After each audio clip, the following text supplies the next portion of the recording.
Hello everyone, this is Jules, the creator of TechCommy.com, and today I'd like to show you just a brief overview of a software I've been working on. It's called gNIFLS or gNILFS, however you'd like to pronounce it. It's written in Python, and it's a GTK GUI front end for the gNILFS file system. gNILFS stands for New Implementation Logging File System. It supports continuous and instantaneous snapshotting of a partition. What this program does is this program looks for any of the gNILFS partitions that are mounted. It displays some information about where they're mounted and the disk space available. Right now I have 23% used with my partition, which is a mirrored RAID 1 of two 250 gig hard drives. So that's what I have running here. Over here on the left side you see the checkpoints. This shows all the checkpoints of the file system. You can see here's the checkpoint number, the date the checkpoint was taken, and the time. So this helps you discover where you might need to go if you've lost a file or a file has been corrupted. You know about how far back to go to find it. In order to mount a checkpoint, you have to be root. So you can run gNILFS with a sudo command, or you can simply hit the mount button. This program checks to see if you're root or not. And if you're not, all you have to do is click OK and then put in the root password. It'll restart the program with root permissions, and then you're ready to go.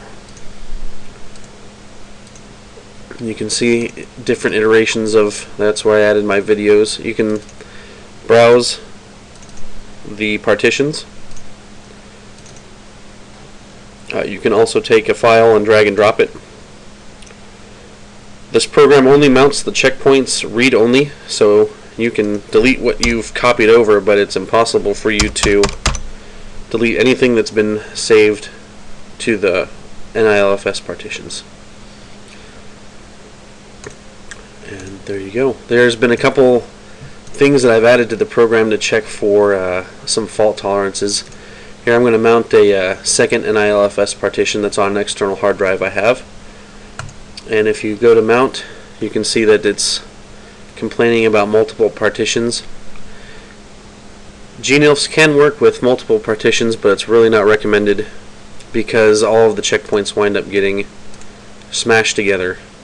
As we can see here, this list is much larger, but there's really no way of telling which checkpoint came from which device. So it's not recommended to have multiple partitions. If you don't have a partition mounted, it will tell you that you need to remount a partition and then start gNILFS again. And that's all of the main functions. There's something else that we wanted to show you too. The preferences. We've created a control panel here that allows you to change the incrementation variable for checkpoints. So when it's set at 1 like this, it'll show every checkpoint. If you change it to, let's say, 5 and hit apply, it saves the setting and then it displays every 5th checkpoint starting from the first one. And we can change that again if we wanted to every 256th. And as you can see, the list gets smaller and smaller. The smaller the list is, the quicker it loads. So if you're looking for something that just happened recently, this is a good way of doing it. If you're not quite sure where in time it happened, where you need to restore from, sending it to 1 and then just giving it a couple minutes to propagate that list is all you really need to do. More parts of the control panel here. This is today's date, the 15th of March. And this right here is a feature that we've been working to implement but haven't quite gotten it to work yet. So it's disabled in this version. But it's for keeping checkpoints from a certain date up to today. So it'll give you a range of checkpoints that will automatically so you'd be keeping a checkpoint backup of up to 3 months or 6 months. The more the larger the range is for these checkpoints, the more full your partition is going to be of checkpoints and not of actual data. So it's recommended to have about 6 to 3 months of a range here. Once this is set, the clean button actually works. So when you hit the clean button, this is very much like a defrag on a Windows machine. It'll look at anything that's outside of the range of checkpoints. It'll remove the checkpoints, and then it'll free up disk space. So you can do that manually and then hit the clean button once you've deleted some checkpoints using the command line.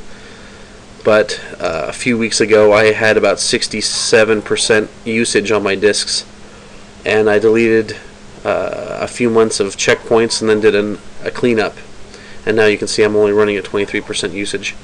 So that's some features that we're working on. We're still working on a couple other new things, but as of right now, the main functionality of this program for backing up automatically and restoring checkpoints, this all works just fine. So we're interested in looking for new people that would like to participate. It's all written in Python. We'd like to port it over to Windows. However, I haven't been able to find a way for Windows to mount or read gNILFS partitions, but I imagine once we can figure that out, porting this Python over to a Windows machine would be quite simple. But as of right now, it works on Ubuntu 11.10. This is a 64-bit version of the operating system that I'm currently running. I'm almost positive that the deb will also install on 32-bit.